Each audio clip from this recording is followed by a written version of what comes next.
Welcome back to the program. We still continue with our conversation on tours and travel, our focus being on embracing local tourism, also as we try to understand how you can best travel on a budget. Eve, before we went on break, we had conversations here and there about how we can do that.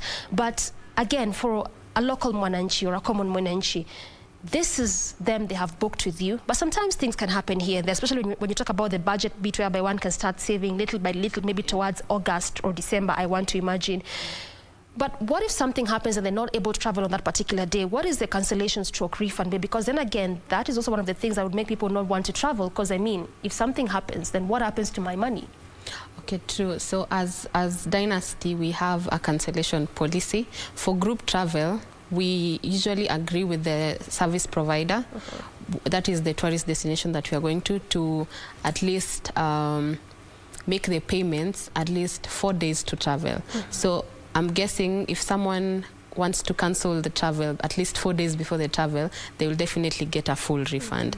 So, but between 4 to the day of travel, that depending on the service provider and the destination, and if we've already made payments, then I will be at least 75 or 50% refund. Yeah. So at least there's that refund. Yeah, there's bit a refund for clients. bit. Yes. Okay. Yes. And also I'm seeing feedback, especially on Twitter, and at William is just saying, kindly advise Dynasty expeditions to visit Watamu too. If others on says that we are embracing domestic tourism. Awesome. All yes. right. Yes. Good. Noted. So that means that you also visit different parts of the country. Yes. Yes, we do. Okay. Yeah. Now let's come to the embracing of local tourism. Like we've mentioned, there could be quite different issues that would make people not to embrace, such as maybe the issue of monies. We don't even take tourism as serious as we may in terms of travel. Yeah. So, as a person who's been in the industry for a while, also having your own business, aside from the mentality bit of it, what do you feel is a deterrent to us embracing local tourism? I think it's perception. From my interactions with people and how I see people comment about traveling, I think it's a perception that it's expensive. So I believe as the tourism and travel stakeholders, the thing that we need to do is do more sensitization, even if it means making calls, telling all the network that you have, even on your phone book, how travel is not really very expensive. Because from the time I've been in business, or rather in the industry, I would post a trip or say where I have been, then someone will be like, it really is not expensive to go to this and this place. That's when now I give them more details about the trip, and I will tell you, from the people I've talked to after the conversation is when now they realize it's actually not expensive. And how do you do that? Being creative, being innovative, adding a niche to the package. You see, for people who would go, Kenyans love road trips, but actually from the interactions I've had, the road trips that people take, just driving to a destination, having their own meals, but you see, they don't have the specialized experience or knowledge about a destination. Someone will say, I'm having a road trip to, say, Naivasha. But see, there are hidden places in Naivasha, hidden treasures, and they're actually not expensive. You can even spend 1,000 bob to Naivasha. And there's also the bit of people believe that when you go alone, you spend money. No, not spend money, you save money. But you see, if you have a personal car that carries only 4 people, if we travel with a bus lounge or Rosa bus, the cost actually becomes less than 1,000 per person, and you get to experience more. You have a personal tour guide. You have someone who will advise you on what to do, what not to do. You don't have to struggle with what will I eat, what will I not eat. So you have literally a personal tour guide. So I will take it up as someone in the industry to do more sensitization, have more products. Now with COVID, you see, people are now not just booking tickets and hotels. It's for us to be creative. See, if you tell someone there's this and this that is actually out of the norm, out of the box, thinking outside the box, someone will be inclined or attracted to that package and at least pay for it because they'll see value for their money. Yeah. All right. When you talk about the sensitization bit, do you feel like that is what has made us lag behind as it pertains to embracing local tourism? I believe yes. Yes. Okay, and also when you talk about this sensitization, is it just in the aspect of passing information through phone calls? I mean, which other ways can be employed to ensure that people are proper sensitized? Because again, if you have knowledge on something, then you can be able to love and appreciate it. Yes. Yeah. So one thing that I've noticed about Kenyans, we are on social media a lot. So it doesn't really mean that here we need to go to a scene, it's this and this much. It's even the sharing of the experience. I see there are many groups on Facebook and Instagram a bit that people share the experience of places they've gone, tips and hacks on how to travel. Yeah. So when someone sees that, you're like, I can actually go to Naivasha and spend 1,000 bob, go do this and this. So it's how you convey the information. Even also something that I've noticed, it's the news, good, something that's good spreads fast. You see, I can now tell you, Doreen, you see there's this and this about travel, why you need to travel. Unconsciously, when after we leave this session, when you have a conversation with someone else, you'll subconsciously include that in your conversation. Then it goes that way. So that's why in marketing, people say the best way to market is through word of mouth, because it's someone's experience and it's something that if someone talks about it, they've had it in their heart, or they've actually believe that it's a legit thing. Yeah. Now, speaking of marketing, and you're saying the best way to do is actually by word of mouth, which goes a very long way. Yeah. But for you as Dynasty, which other measures or ways are you employing to market travel business, not just for you as a company, but wholesomely for people to love and embrace travel?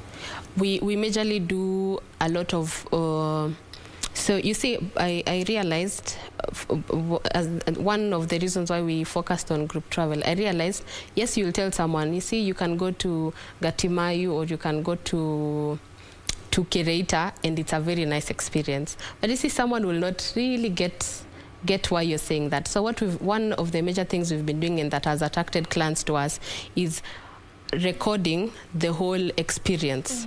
So if you're going to Kereita, we start from when people board the Rosa bus, the whole travel experience to the destination, arrival at destination. With COVID, we record how people social distance, wash their hands, sanitize, go to the briefing, go to the actual activity, have the lunch. So you see, someone has an idea of what I will do when I go to this place. So I say, okay, so I'll do this and this and this. This is actually value for my money. So someone feels like they were in that trip and they will want to be in it whenever we plan for the next one. So that's a major thing that has attracted clients to us. So every trip we go to, we record, give a summary of the whole trip.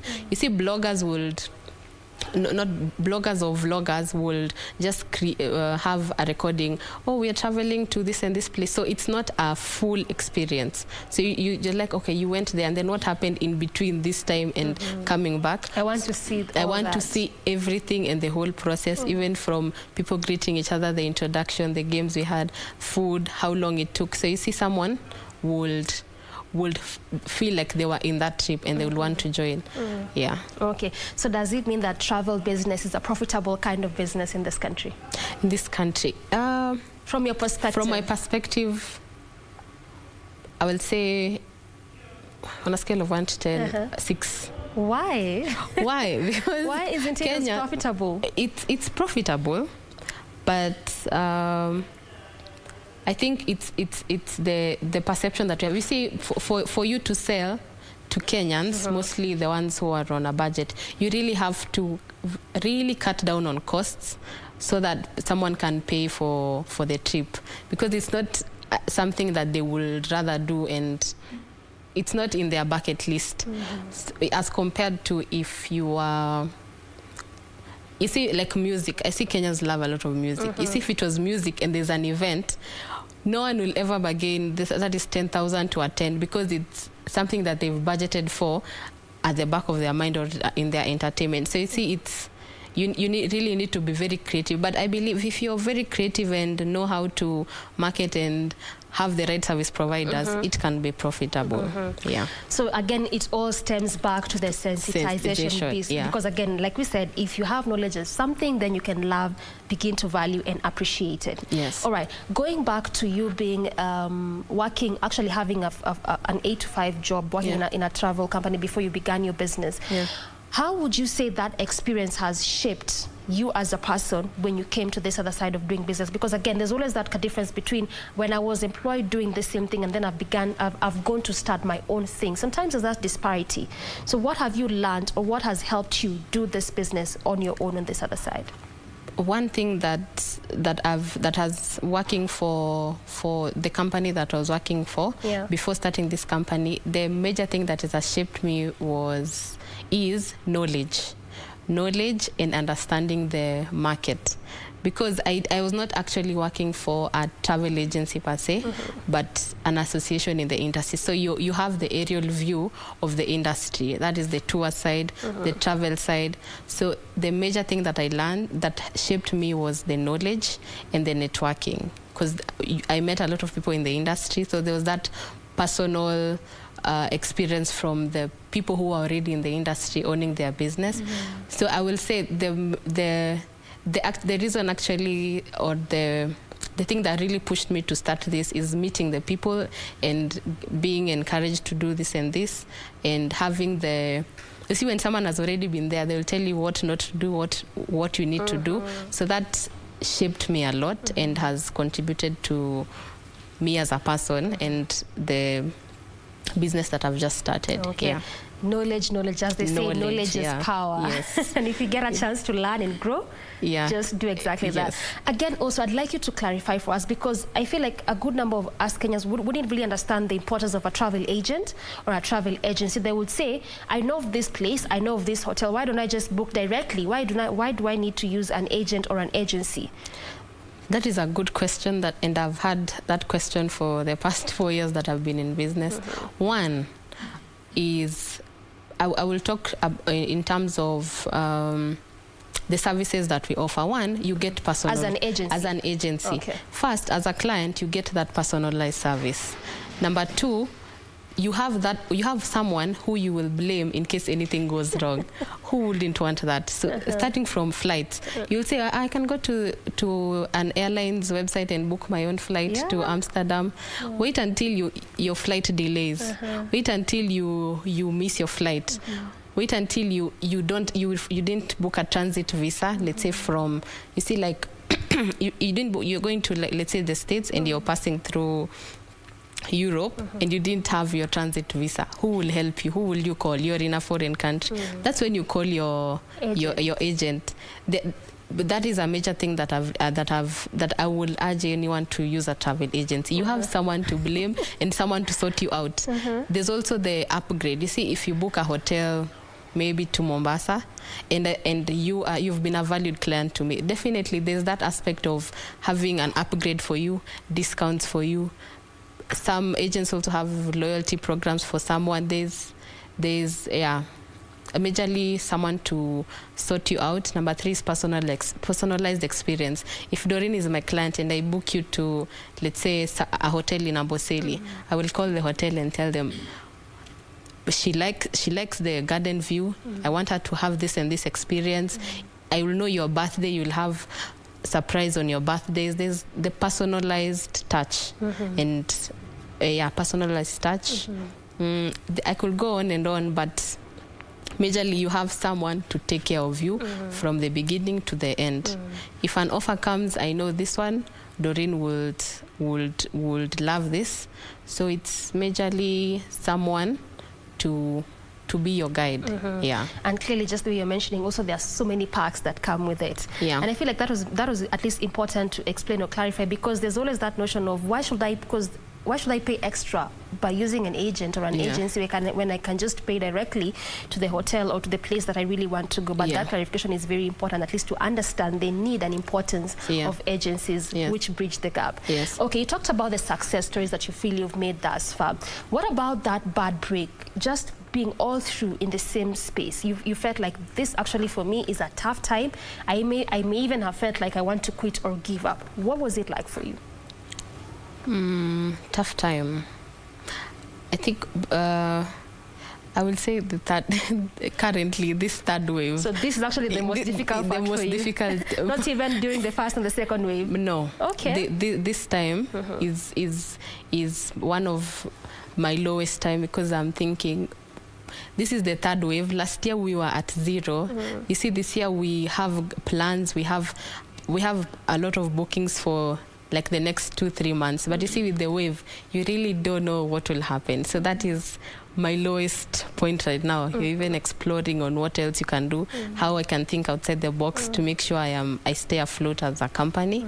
So yeah, now is my lowest. This is actually your most difficult time of being in this business. Yes. When you talk about the first and the second wave not really being of disadvantage for you as a person, and given that that was a time where we saw especially a lot of travel tours companies just shutting down because there was no business. Yeah, so for you, what were you doing then? Okay, remember we started the company when COVID just hit the country. That was in around March, April? Around March, April. So we had you see, you usually have a plan and expectation. So we were expecting that COVID will take a while and maybe peak in July, August. So I already had a plan on what I will do and how I will go about it. Right now, I don't know. I didn't anticipate there will be a third wave. So I don't. I have a plan, but I'm not sure how to go about it and what strategy I should take. So it's a low, because I'm at that point where we are brainstorming as a company on on the next steps to take, what to do. Yeah, so that's the difference, because at that time we were starting, and when we were starting we had all these things in mind, because there's COVID, we need to do this and this and this. Yeah, it had more clarity on. I had more clarity on at least the next few months as compared to now. Yeah. Right now it's a bit difficult. You can't even quite say where you land or what you would probably do. But we just hope for the best. Yeah, we hope and pray for the best. Yeah. All right. So which disadvantages can you draw from a person about being in the travel business? Disadvantage? Yes. I mean, the advantages are like, you can get to meet persons, you can get to network, you can be able to see different areas, different places that you might never have been to. As an agency, at least you get that chance to make people bond, come together. How about on the opposite side? On the opposite side, I will say, is that really, I wanted to say competition, but that's actually no. It's actually not a disadvantage. It's something that you need to push yourself. It's a positive challenge. A positive challenge. It's when clients decide that they don't want to travel. If there's something that hurts a travel agent, is when you've made an itinerary for a client, they've even paid or have even confirmed, then they just cancel. That is a disadvantage, because until the day of travel, that's when you can guarantee yourself that you have business. Before that, anything can happen and someone can cancel. So a disadvantage will be you're planning for a business or to have money in your account, but there's that fear of the client cancelling. That's the one of the disadvantages that I have. Or booking or planning for giving someone an itinerary, giving them the quote, and then they decide they won't come. You see, you put a lot of research, a lot of effort, a lot of resources into that. So that is a disadvantage. And I think I can share on the same. But I mean, it's business. And not everyone can be your client. Not everyone can be your audience. True. All right, let's talk about that positive challenge just a bit, because competition is everywhere. And you have to be very creative to keep yourself afloat. Yes. At least for someone to say, I would want to use Dynasty and not this one. I would want to use this person and not this one. So what ways are you employing to just manage the challenge, competition rather? Competition. I think it's always being on the guard, because because we actually we have so many travel agencies in Kenya. A lot. Yes. So you have to be always 2 steps ahead. Be on the guard, because Kenyans are Kenyans. You see, you'll have a trip, someone will tell you, why are you charging me 5,000, yet XYZ is charging me this and this. Yeah. So you have to be on top of your game and have that a niche product that you'll say, this is why I'm charging you. So for competition, it pushes you to be more creative, have something that's unique. So this keeps you on toes every time. Every morning you have to go check what XYZ is doing, what I should do better, because Kenyans always compare. Even they will even go to the hotel. You'll give them a package. Yeah.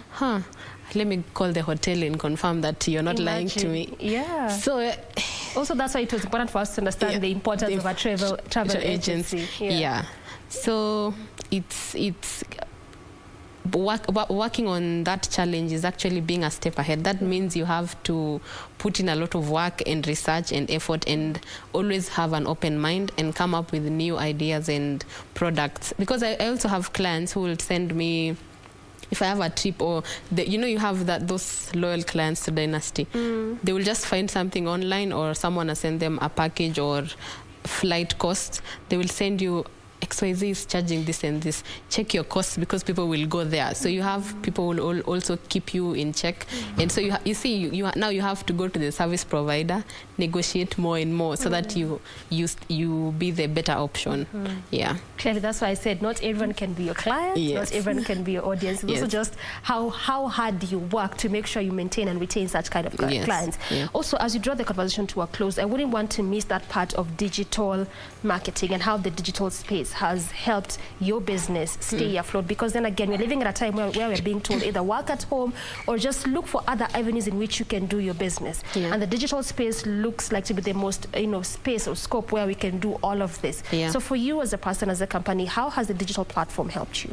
It has helped us with first, the brand awareness. People know that there's Dynasty, and then from the videos that we've been doing, the posts that we've been doing, the experiences that we have, we get direct messages of people asking, when will the next trip be?